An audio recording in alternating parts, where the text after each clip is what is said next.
किसी राज्य में अर्जुन नाम का एक युवक रहता था। मेहनत मजदूरी करता, लेकिन कुछ दिनों से उसे कोई काम नहीं मिला। भूख से परेशान वो काम की तलाश में निकल पड़ता है और सोचता है, एक हफ्ते से कोई काम नहीं मिला, भूख भी लगी है, जेब में एक भी पैसा नहीं, अब मैं क्या करूं? तभी उसे सामने एक कपड़े की दुकान दिखाई देती है। अर्जुन दुकान के अंदर जाता है। तभी उस दुकान में बैठे सेठ ने अर्जुन से कहा, आओ भाई, क्या चाहिए? बहुत अच्छे अच्छे कपड़े आए हैं, क्या दिखाऊं? अर्जुन बोला, नहीं भाई, मैं यहाँ कुछ खरीदने नहीं आया हूँ। अगर आपके पास कोई काम है तो मुझे दे दीजिए। सेठ बोला, देखो भाई, अभी बहुत मंदी है, यहाँ कोई काम वाम नहीं। ये लो, कुछ पैसे रखो, भूख लगी हो तो कुछ खा लेना। सेठ ने उसे कुछ पैसे देने चाहे, लेकिन अर्जुन ने हाथ जोड़कर कहा, नहीं भाई, मुझे भीख नहीं चाहिए, आपका बहुत बहुत धन्यवाद, मैं मेहनत करके पैसे कमाना चाहता हूँ। अर्जुन वहाँ से चला जाता है। उसी राज्य के महामंत्री और राजगुरु घूमते हुए आपस में बातें कर रहे थे। महामंत्री ने राजगुरु से पूछा, राजगुरु, किसी साहसी, ईमानदार और दूरदर्शी इंसान को कैसे पहचाना जाए? राजगुरु ने कहा, जो व्यक्ति किसी भी कठिनाई में बिना घबराए हर समस्या का हल निकालने, वास्तव में वही योग्य व्यक्ति होता है। वहीं पास खड़े सेवक ने पूछा, राजगुरु जी, थोड़े आसान शब्दों में समझाएं। राजगुरु ने वही मृत बड़े चूहे का उदाहरण दिया। देखो, यदि कोई परिश्रमी और बुद्धिमान व्यक्ति चाहे तो इस मरे हुए चूहे से भी लाखों कमा सकता है। सेवक उनकी बातों पर हंसने लगा। अर्जुन उनकी सारी बातें सुन रहा था। उसने सोचा, हमारे राजगुरु बड़े बुद्धिमान हैं, वे बिना वजह के कुछ नहीं बोलते। चलो, मैं भी अपने भाग्य को आजमाता हूँ। उसने मरे हुए चूहे को उठाया और चल पड़ा और सोचने लगा, अगर राजगुरु की बात सच है तो ये मरा हुआ चूहा भी बिकेगा। तभी उसे एक व्यक्ति मिला जिसके पास एक बिल्ली थी। बिल्ली ने अर्जुन के हाथ में चूहे को देखा और उसे खाने के लिए झपटी। बिल्ली के मालिक ने अर्जुन से कहा, शायद मेरी बिल्ली इस चूहे को खाना चाहती है, तुम एक पैसा रखो और ये चूहा मेरे बिल्ली को दे दो। अर्जुन बहुत खुश था। अरे वाह, कल तक मेरे पास कुछ नहीं थे, आज मैं एक पैसे का मालिक हूँ। कल मैं इन पैसों से फूल खरीदूंगा और मंदिर में बेच आऊँगा। आज का दिन बस पानी पीकर गुजर जाए। अगले दिन अर्जुन ने उन एक पैसों से फूल खरीदे और मंदिर के पास लेकर बैठ गया। देखते ही देखते उसके सारे फूल बिक चुके थे। अर्जुन ने अपने पैसे गिने। आज तो कमाल हो गया, पूरे 5 पैसे मिले हैं। कल मैं राज्य के चौराहे पर ठंडा शरबत बेचूंगा।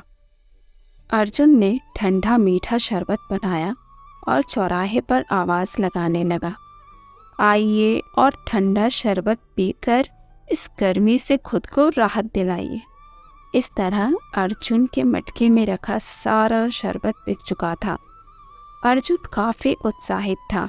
उसने सोचा, कल तक मेरे पास कुछ नहीं थे, लेकिन आज पूरे 100 पैसे हैं मेरे पास, यानी 1 रुपये। कल सुबह सोचूंगा कि आगे क्या करना है। अभी थोड़ी देर इस पेड़ के नीचे विश्राम कर लूं। अर्जुन पेड़ के नीचे बैठा ही था कि उसकी नज़र सामने किसानों पर पड़ी। ओह, इन किसानों को दिन भर कितनी मेहनत करनी पड़ती है, चलो इन्हें शरबत पिलाता हूँ। अर्जुन ने उन किसानों के पास गया और उन्हें मुफ्त में शरबत पिलाया और कहा, आप किसान भाइयों की वजह से ही हमें भोजन मिलता है, ये शरबत मेरी तरफ से भेंट समझकर पी लीजिए। किसान काका और उनके बेटे ने अर्जुन को धन्यवाद दिया और कहा, तुम्हारी तरह कोई नहीं सोचना बेटा, अगर कभी भी हमारी मदद की ज़रूरत पड़े तो ज़रूर बताना। अर्जुन ने कहा, जी ज़रूर, अगर कभी ऐसा हुआ तो मैं आपके पास ज़रूर आऊँगा। अभी मैं चलता हूँ। रात को जोरों की बारिश हुई। आंधी की वजह से काफ़ी पेड़ टूटकर गिर चुके थे। अर्जुन ने अक्ल दौड़ाई। यदि एक मरा चूहा मुझे पैसे दिला सकता है तो उन पेड़ों की लकड़ियों से मैं और भी पैसे कमा सकता हूँ। अर्जुन ने बड़ी मेहनत से लकड़ियों को काटकर इकट्ठा किया और उन लकड़ियों को कुम्हार चाचा को बेच दी। कुम्हार चाचा ने अर्जुन को 100 रुपये दिए और कहा, तुम्हारा धन्यवाद। अगर तुमने सूखी लकड़ियों का बंदोबस्त ना किया होता तो आज मैं एक भी हांडी सुखाकर राजमहल नहीं भेज पाता। तुमने मुझे दंड से बचा लिया। थका हारा अर्जुन नदी के रास्ते घर लौट रहा था। तभी उसे थोड़ी दूर एक व्यापारी दिखा। उसने विचार किया, ये व्यापारी पहाड़ों के रास्ते से आया है जहाँ सोने की खानें हैं। ये अकेले ही 10 गधों को एक साथ लेकर कैसे आ सकता है? चलो चलकर पूछता हूँ। अर्जुन व्यापारी के पास गया। कहो मित्र, क्या कोई परेशानी है? व्यापारी बोला, हाँ भाई, पिछले 3 दिनों से मेरे गधों ने कुछ नहीं खाया है। इन्हें ताजी घास चाहिए। क्या तुम मेरी कोई मदद कर सकते हो? अगर तुम मुझे ताजी घास लाकर दोगे तो मैं तुम्हें 10 सोने की मोहरें दूंगा। अर्जुन इस समय अपनी अक्ल लगाता है। उसने शर्त रखी, यदि मुझे आपका एक गधा और उसके ऊपर रखी एक थैली मिल जाए तो मैं आपकी मदद अवश्य करूंगा। व्यापारी बोला, तो क्या तुम्हें पता है इन थैलियों में क्या है? अर्जुन बोला, हाँ मुझे पता है, लेकिन मैं कोई चोर डकैत नहीं हूँ।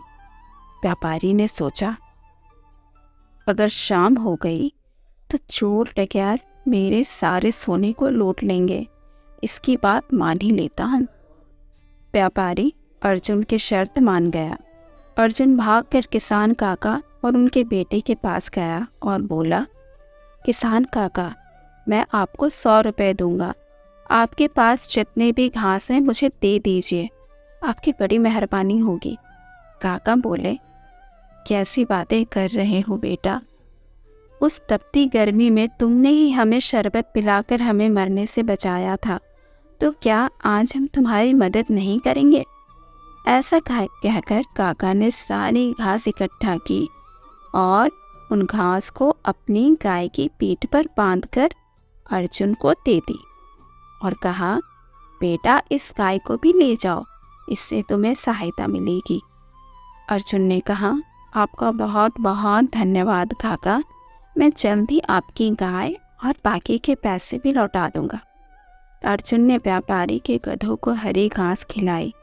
व्यापारी ने शर्त के मुताबिक अर्जुन को एक गधा और उसमें लदी सोने की बोरी दे दी। अर्जुन ने उस व्यापारी को शहर तक सुरक्षित पहुंचा दिया। कुछ दिनों के बाद अर्जुन राजगुरु से मिलने गया। अर्जुन राजगुरु को प्रणाम करता है। राजगुरु ने पूछा, तुम कौन हो? अर्जुन ने कहा, मैंने उस दिन आपकी सारी बातें सुन ली थी जिस दिन आपने मरे हुए चूहे का उदाहरण दिया था। मैंने उसी चूहे से अपना काम शुरू किया और आज 2 बोरी सोने का मालिक हूँ। ये सब आपकी दी हुई शिक्षा से ही संभव हो सका है और आज मैं आपकी अपनी कमाई से आपको गुरु दक्षिणा देने आया हूँ। राजगुरु अर्जुन से बहुत प्रसन्न हुए और कहा, वाह क्या बात है, मुझे बस तुम्हारे जैसे व्यक्ति की तलाश थी जो ईमानदार, मेहनती और बुद्धिमान हो। अब मैं वृद्ध हो चुका हूँ। मैं अपना सारा उत्तरदायित्व इस युवक को सौंपता हूँ। राजगुरु ने महामंत्री से कहा, मान्यवर, आप महाराज से अतिशीघ्र इस युवक की नियुक्ति की बात करें। अब मैं विराम लेना चाहता हूँ।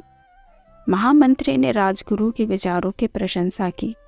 अर्जुन ने उन्हें प्रणाम कर उनका आशीर्वाद लिया। अब अर्जुन के स्वर्णिम जीवन की शुरुआत हो चुकी थी। अंत में जीवन की चुनौतियों एवं बाधाओं को सदैव सकारात्मक दृष्टिकोण से देखें। क्या पता हमारा अगला प्रयास ही लक्ष्य तक जाने का अंतिम प्रयास हो। अगर आज की कहानी आपको अच्छी लगी है तो लाइक, कमेंट, शेयर ज़रूर करें और हाँ, चैनल को सब्सक्राइब करना बिल्कुल ना भूलें। Thank you.